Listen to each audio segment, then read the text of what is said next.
Assalamualaikum warahmatullahi wabarakatuh. Alhamdulillah, alhamdulillahi wa kafa, wassalatu wassalamu ala nabiyil mustafa. Ashhadu an la ilaha illallah wahdahu la syarika lah, wa ashhadu anna Muhammadan abduhu wa rasuluh la nabiyya ba'dah.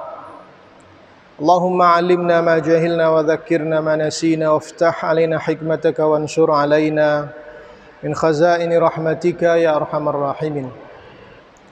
Rabbi shrah li sadri wa yassir li amri wahlul 'uqdatam min lisani yafqahu qawli.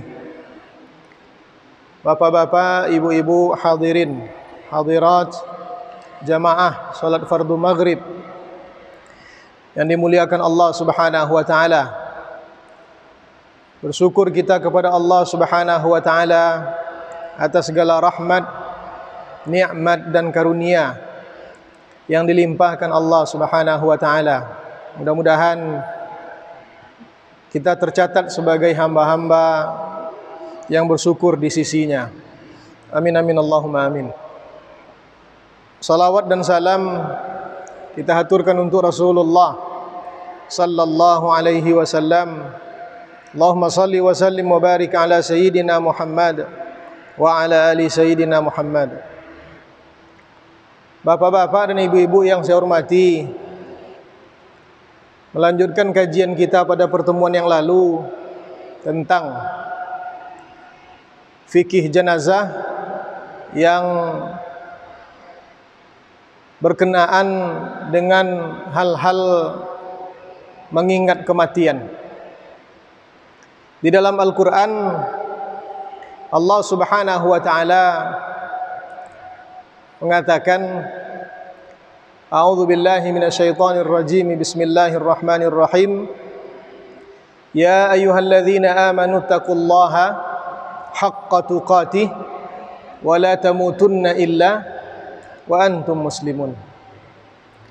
Wahai orang-orang yang beriman, ittaqullaha, bertakwalah kalian kepada Allah.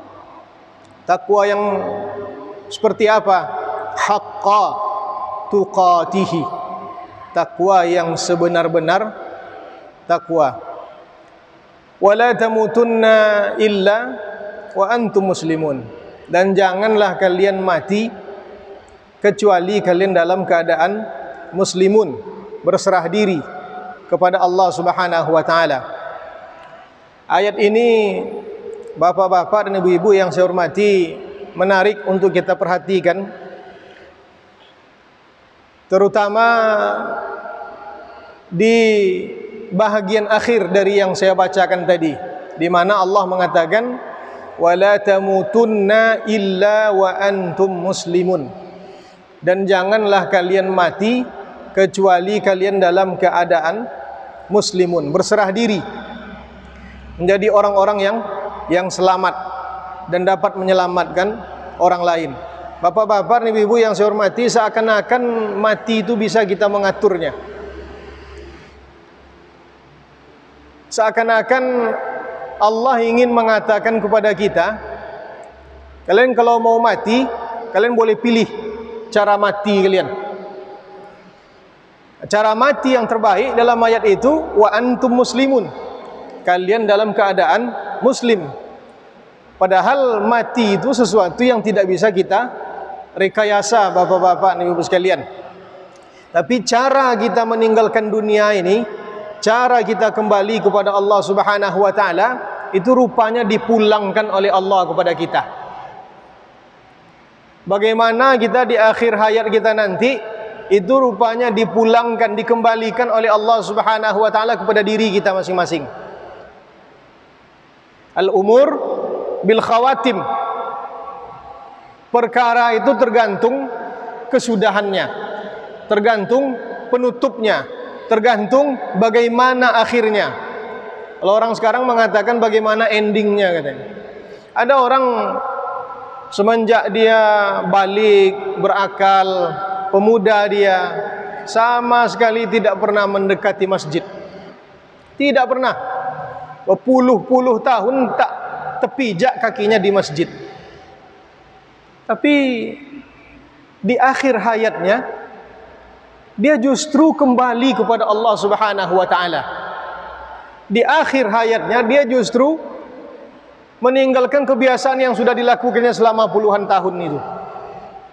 Ada orang semasa lapangnya tak pernah sekalipun dia berinfak pada siapa saja, tidak pernah bersedekah. Tapi Allah Subhanahu wa taala membukakan hatinya justru di akhir hayatnya, dalam masa-masa sempitnya, dalam masa-masa dia butuh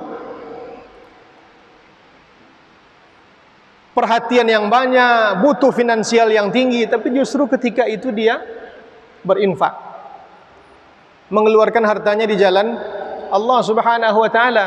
Maka perjalanan itu bapak-bapak dan ibu-ibu, yang ditimbang adalah al-khawatim, yang terakhir tadi.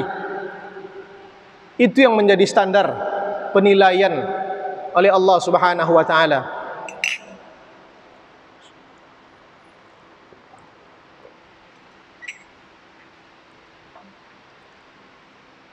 Ada hadis yang selalu kita dengarkan dari guru-guru kita, dan hadis ini selalu saya baca-baca di mana-mana. Kata Rasulullah sallallahu alaihi wasallam, "Innallaha idza ahabba 'abdan ista'malahu." Allah kalau mencintai seorang hamba, dipakainya hamba itu. Lalu sahabat bertanya, "Wa kaifa yasta'miluhu ya Rasulullah?" Rasulullah, bagaimana Allah memakai hamba itu? Apa jawaban Rasulullah? Yuwaffiquhu li'amalin salihin. Allah bimbing dia, Allah dampingi dia untuk melakukan amal saleh hattal maut, sampai dia meninggal dunia. Itu tanda hamba itu sedang dipakai oleh Allah Ta'ala. Kalau hamba dipakai oleh Allah Subhanahu wa Ta'ala, tanda hamba itu hamba yang baik.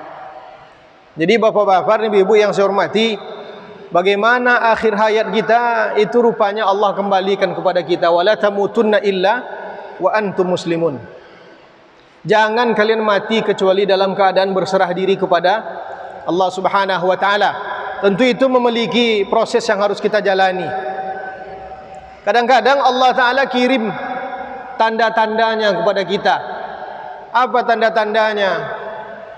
Rambut dah mulai putih dah, itu tanda-tandanya. Jadi ada riwayat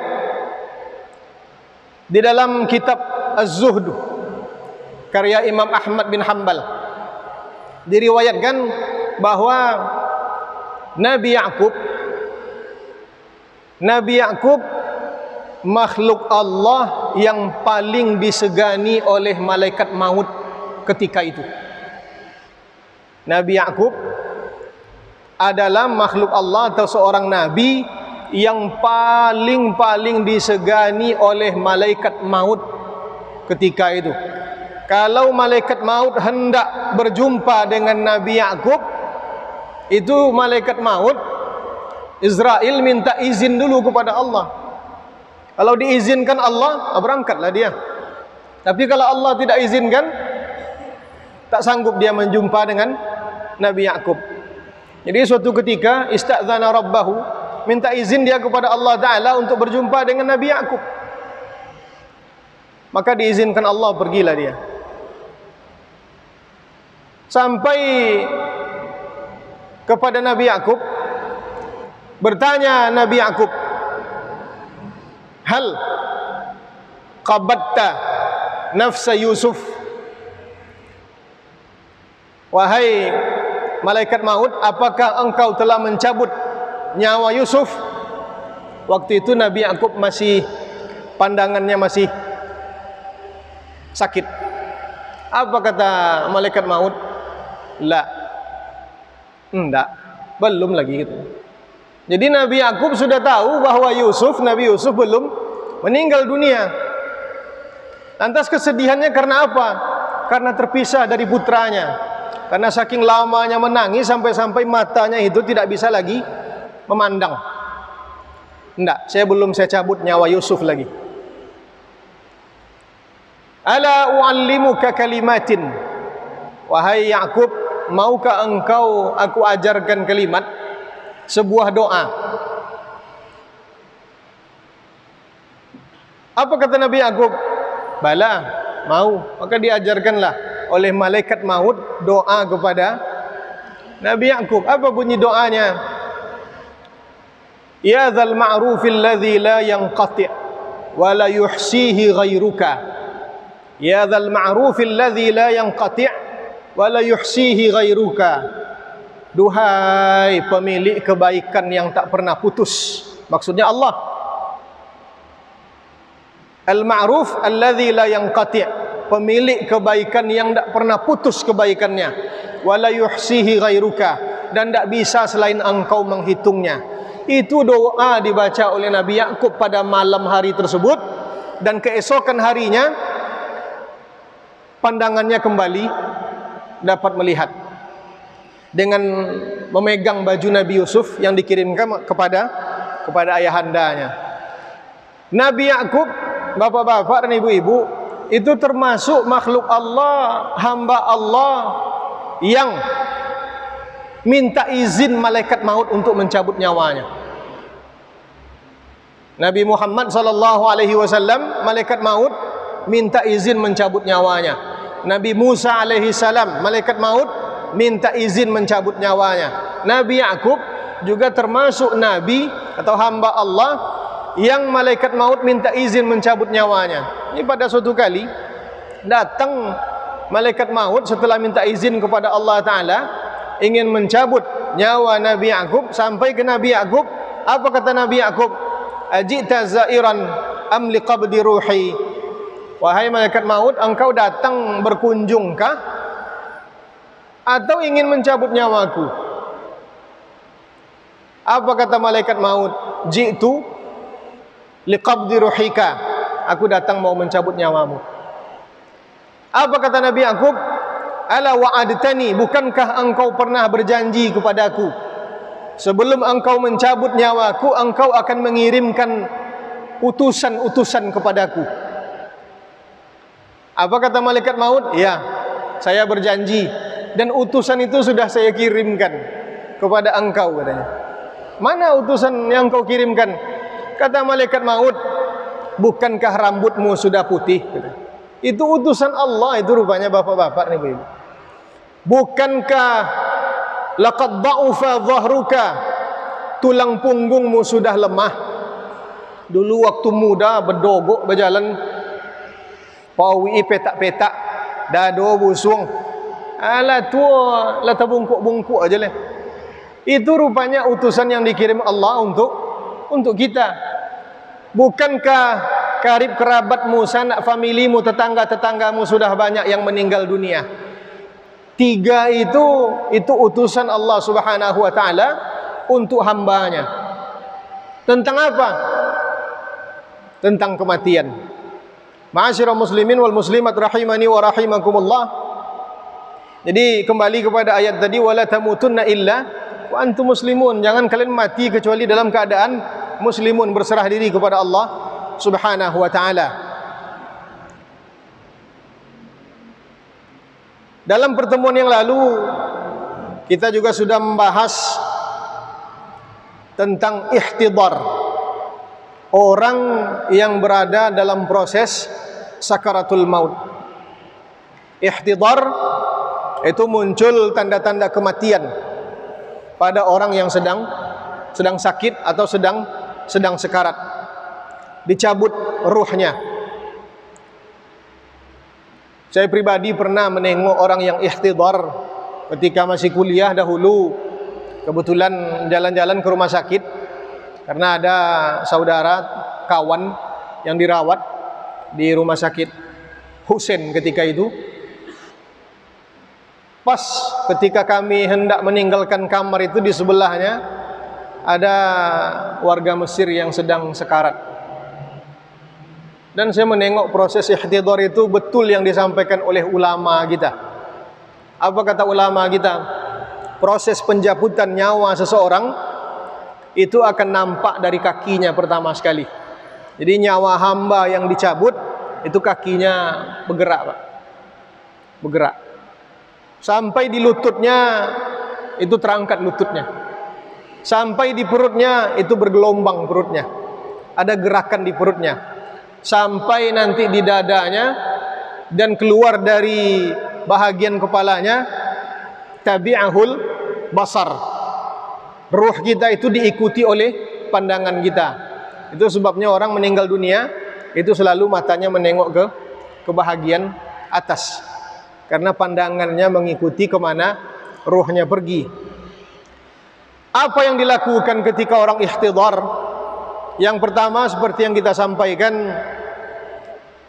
dianjurkan dia untuk berbaring di sisi tubuh sebelah kanannya menghadap ke kiblat. Itu yang pertama. Kalau tidak mungkin berbaring di atas sisi tubuh sebelah kanan menghadap ke kiblat, ditelentangkan, ditinggikan kepalanya sedikit menghadap ke kiblat. Kalau tidak mungkin juga seperti itu, seperti apa bisanya saja, usahakan untuk tetap menghadap ke kiblat. Kenapa menghadap ke kiblat? Karena kiblat itu asyraful jihad, arah yang paling baik. Makanya kita dianjurkan untuk menghadap ke kiblat. Itu yang pertama. Yang kedua, yang dianjurkan dilakukan bagi orang-orang yang, untuk orang-orang yang sedang ihtidhar, ditalkinkan kalimat syahadat atau kalimat tauhid, la ilaha illallah. Dan juga sudah kita sampaikan bahwa mentalkinkan orang yang sedang sekarat itu dengan cara perlahan dan tidak perlu menyinyir. Kalau dia sudah mengucapkannya satu kali itu sudah cukup. Kita ulang kembali apabila dia mengucapkan kata-kata yang lain, yang apalagi kalau kata-kata itu akan merusak akidahnya, atau dia melakukan tindakan-tindakan yang tak kita duga, maka boleh kita mengulangnya kembali talqin tersebut. Itu dalilnya, laqinu mautakum la ilaha illallah.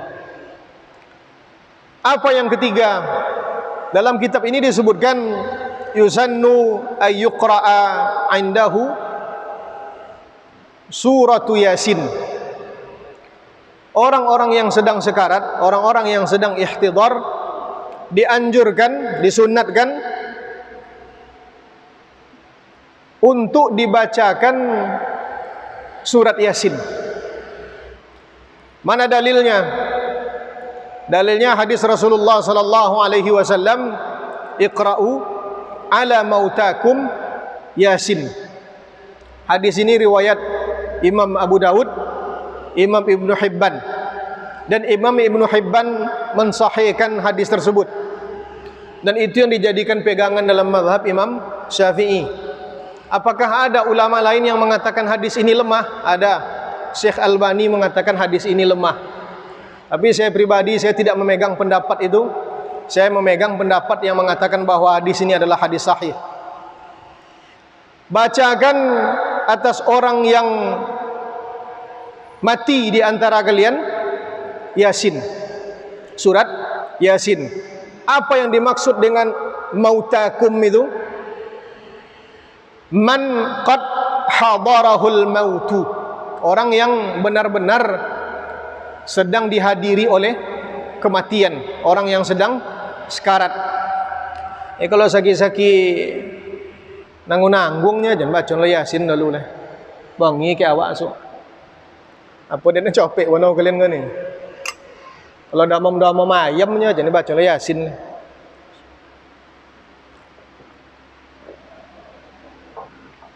Yasin itu dianjurkan dibaca untuk orang yang sedang sekarat. Tengoklah dia sedang sekarat atau tidak. Sakit sedang parah, ya. Dan tanda-tanda sekaratnya, aduh, ini mulai tidak sadarkan diri dan lain-lain sebagainya seperti yang sudah disampaikan. Bacakan Yasin. Itu pun kalau mungkin kita untuk membacakan Yasin. Tapi kalau dia di ruang ICU, tidak mungkin kita membaca di dekatnya, baca di tempat kita. Baca di tempat awal. Tidak ada yang akan menghalangi itu dah. Tembok tak bisa menghalangi surat Yasin itu. Bapak-bapak, ibu-ibu, apakah membaca Yasin itu dianjurkan hanya untuk orang yang sekarat saja. Kalau lah matinya, lah meninggal dunianya, lah tutup matanya umpama, lah dipastikan bahwa dia meninggal dunia, boleh enggak orang membaca Yasin? Pendapat yang ada di kalangan ulama kita ada dua. Yang pertama, pendapat yang melarang. Akan tetapi mayoritas ulama mengatakan membaca Yasin pun ketika itu juga dianjurkan. Lah di kubunya boleh membaca Al-Quran leh, boleh. Permasalahannya bukan soal membaca Al-Quran atau tidak membaca Al-Quran. Duduk permasalahannya apakah ibadah orang hidup sampai untuk orang yang sudah meninggal dunia, itu permasalahannya. Jadi kalau ingin membahas itu, kita membahasnya dari pintu itu. Jadi bukan soal membaca Yasin atau membaca ayat-ayat yang lain, surat-surat yang lain, tapi duduk permasalahannya amalan orang yang hidup sampai tidak untuk orang yang telah meninggal dunia. Mayoritas ulama, jumhur ulama mengatakan sampai. Dan tentang sedekah itu justru sepakat ulama mengatakan sampai. Yang tidak sependapat ulama tentang bacaan Al-Quran, itu memang ada ulama yang mengatakan sampai, ada ulama mengatakan tidak sampai.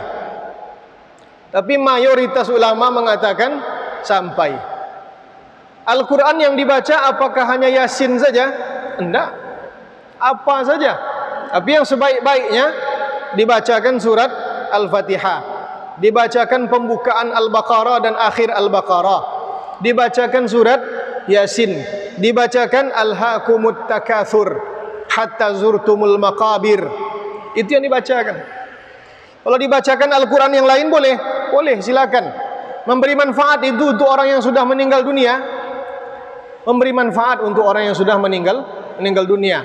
Dan sebaiknya yang membacakan Al-Quran untuk orang yang sudah meninggal dunia mengatakan sesudah membaca atau sebelum membaca, Allahumma ausil thawaba ma qara'nahu min, ya Allah, sampaikanlah pahala bacaan yang kami baca berupa surat apa umpamanya. Kalau tidak bisa bahasa Arab, bahasa Indonesia saja. Jadi itu tidak perlu kita petikaikan dulu. Karena kalau yang ngamunya membaca kitab, yang ngamunya balik ke pendapat ulama bahwa itu bahwa sebahagian besar ulama mengatakan pahala bacaan Al-Quran itu sampai. Justru yang selalu dipakai adalah pendapat Imam Syafi'i yang mengatakan pahala bacaan Al-Quran untuk orang yang meninggal dunia tidak sampai. Tapi kalau diteliti pendapat Imam Syafi'i itu, bapak-bapak, ibu-ibu, kita tengok dalam pendapat murid-muridnya, itu justru menunjukkan sampai, dengan catatan diniatkan tadi. Jadi sebelum membaca itu, ya Allah, awak nak baca Fatihah umpamanya, sampaikanlah pahala bacaan Al-Fatihah yang hamba baca ini untuk almarhum ayah hamba, untuk almarhum ama hamba. Itu siapa? Sabui. Jadi di mana masuk masalah itu tuh? Bukan tentang membaca Al-Quran untuk mayat, tapi tentang sampaikah pahala amalan orang yang masih hidup untuk orang yang telah meninggal dunia. Sekali lagi, kalau tentang sedekah, tidak ada satupun ulama yang mengatakan tidak sampai. Tidak ada. Tentang sedekah, uangi duit bersedekah untuk orang meninggal dunia, sampai tidak? Sampai. Mana dalilnya? Hadis Rasulullah sallallahu alaihi wasallam, seorang laki-laki mengadu kepada Nabi Muhammad, ya Rasulullah, amma ambo mati mendadaknya. Araha law takallamat tasaddaqat.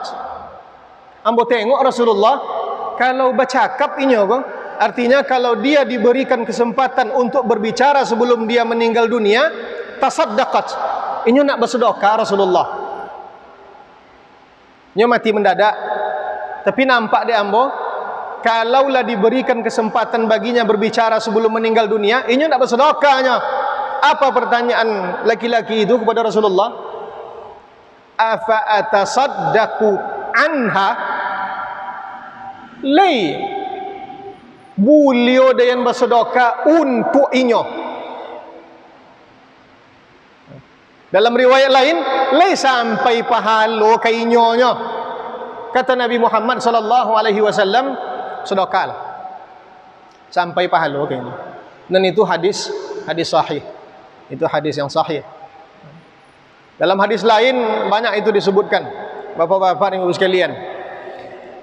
Ulama-ulama yang mengatakan bahwa amalan orang hidup tidak sampai kepada orang yang sudah meninggal dunia, itu juga ada dalilnya. Setidak-tidaknya ada dua dalilnya. Hadis satu, Al-Quran satu. Apa hadisnya? Idza mata ibnu Adam inqata'a amaluhu illa min thalath. Kalau sudah mati anak cucu Adam, putus amalannya, kecuali tiga. Ini tiga ini tak pernah putus. Apa yang tiga ini? Sadaqatun jariyah. Yang kedua, ilmun yuntafa'u bihi. Yang ketiga, awwaladun salihun yad'u lahu. Kalau lah mati anak cucu Adam, putui amalannya, kecuali tiga. Sedekah jariah. Apa sedekah jariah? Sedekah yang pahalanya mengalir terus. Apa itu? Wakaf. Wakaf. Bapak-bapak kalau punya kelapangan, wakaf. Ya, ibu-ibu kalau punya kelapangan, berwakaf. Baik ke pasau bangkinang pagi ahad atau bila pasau mau boli Al-Quran cik. Anton ke pengurus masjid ke? Aku wakaf ambo sianu. Itu yang satu itu justru mungkin itu yang akan menyelamatkan kita. Jadi sedekah jariah, wakaf. Yang kedua, ilmu yang bermanfaat. Yang tak bermanfaat tak dihitung. Yang ketiga, waladun salihun yad'u lahu. Anak yang saleh yang mendoakannya. Apa yang dimaksudkan dengan anak yang saleh? Waladun mu'minun. Anak yang masih beriman. Karena tidak so doa anak kita ke soleh dah. Jadi anak yang soleh dia tidak anak yang taat maksud itu dah. Tapi anak yang beriman. Anaknya mereman-reman aja kojo. Jadi centeng aja kojo. Mati wang tuanya, berubah aja anaknya. Meninggal ayahnya, meninggal lamanya, langsung berubah anaknya jadi elok.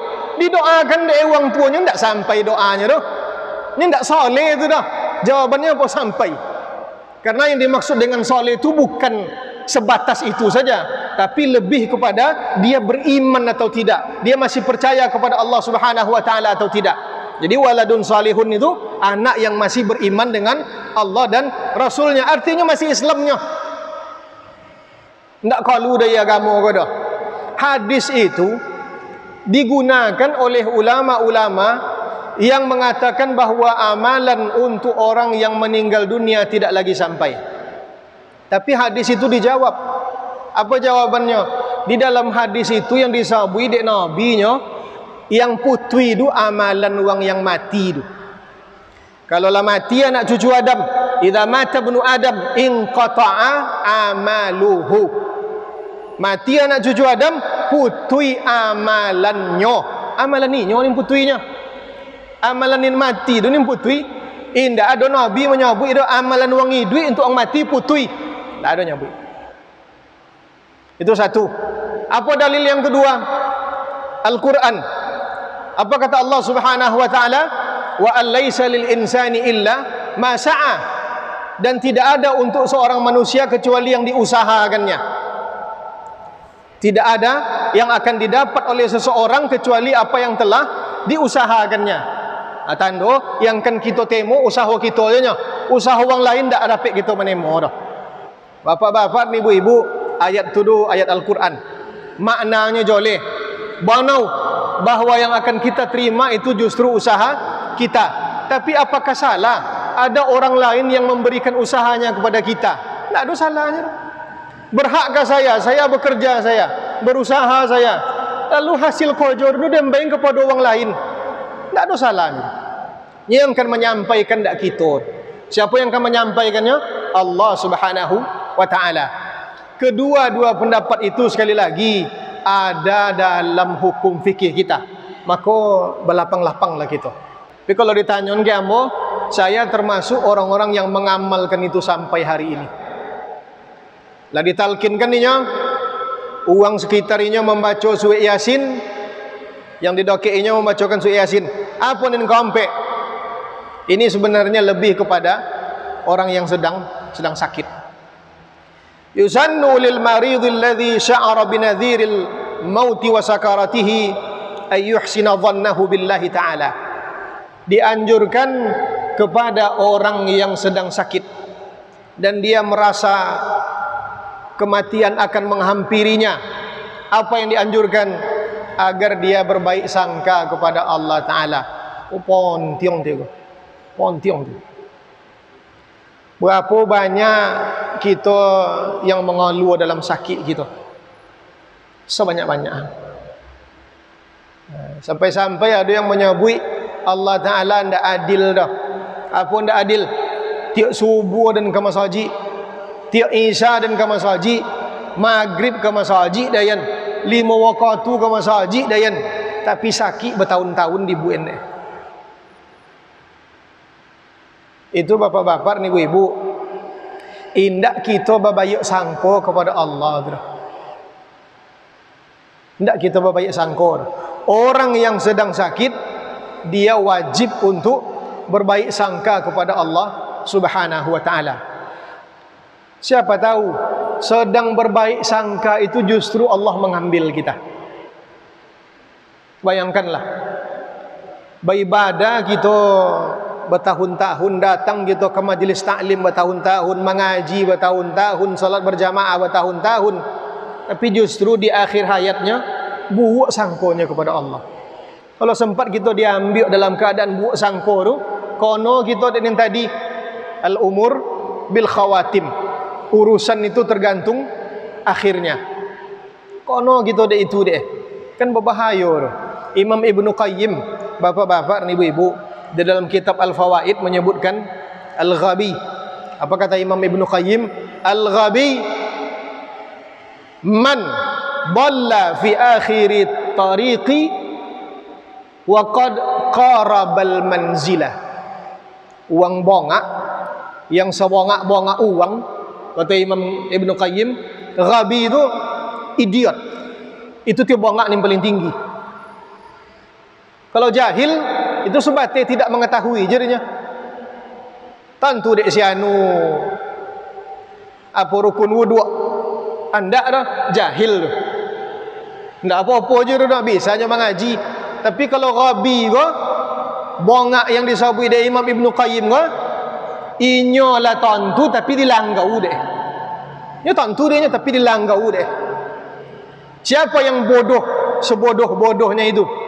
Man dhalla, orang yang tersesat, orang yang nyasar fi akhirit tariq, di akhir jalannya, wa qad qarabal manzila, padahal umala doke, umala nampak, umala doke, justru di situnya tersesat.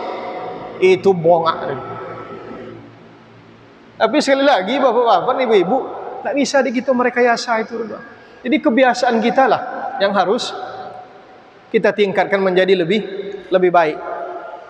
Mana dalilnya?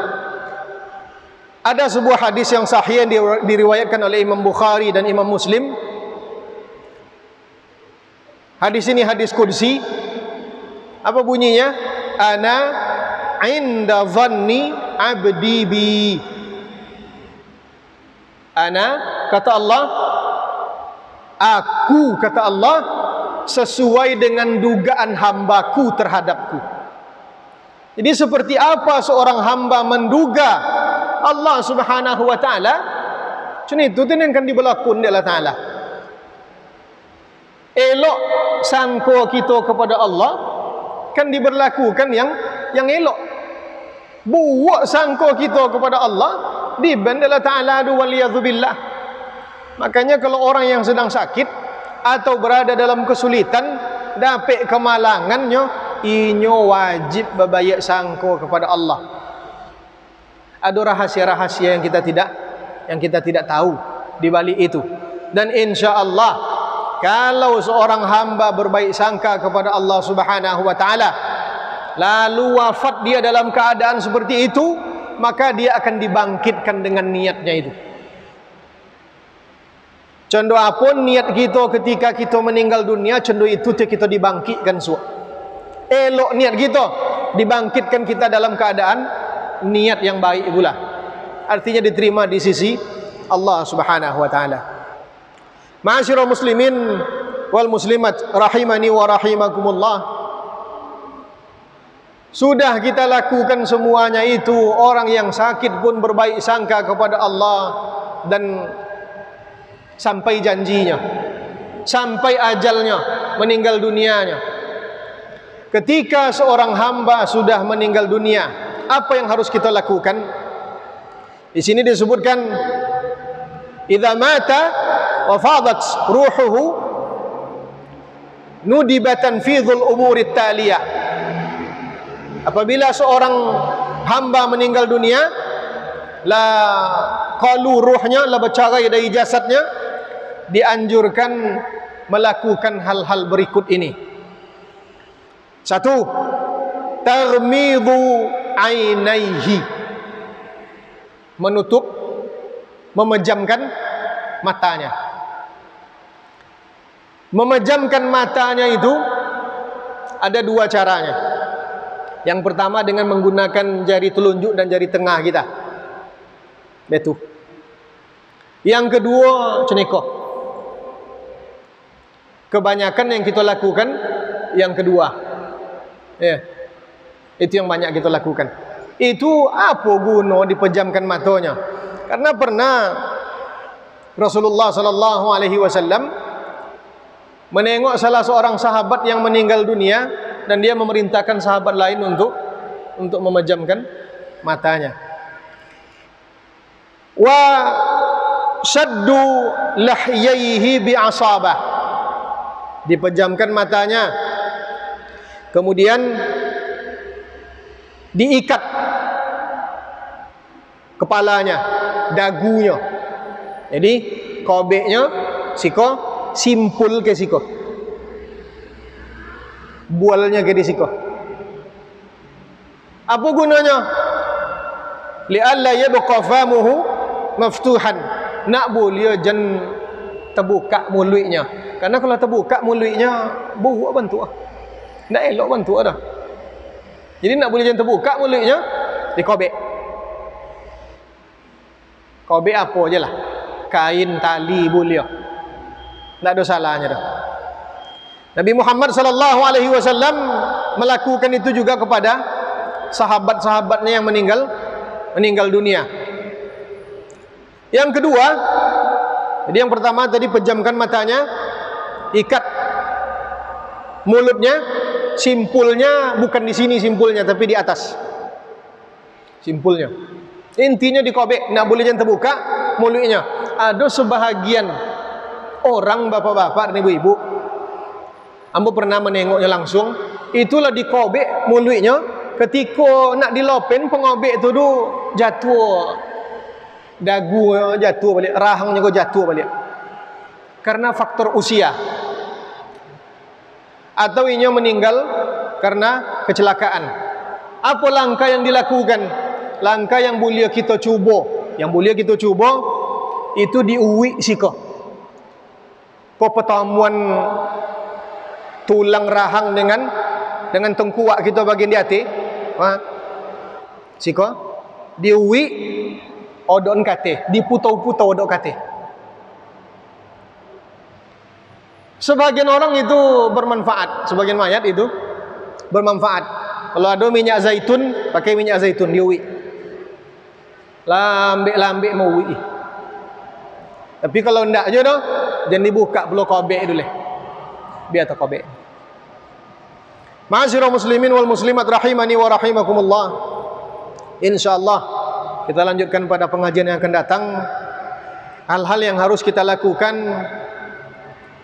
ketika seseorang telah dipastikan meninggal meninggal dunia. Hamba mohon maaf yang sedalam-dalamnya. Aqulu qauli hadza wa astaghfirullah li wa lakum. Wassalamualaikum warahmatullahi wabarakatuh.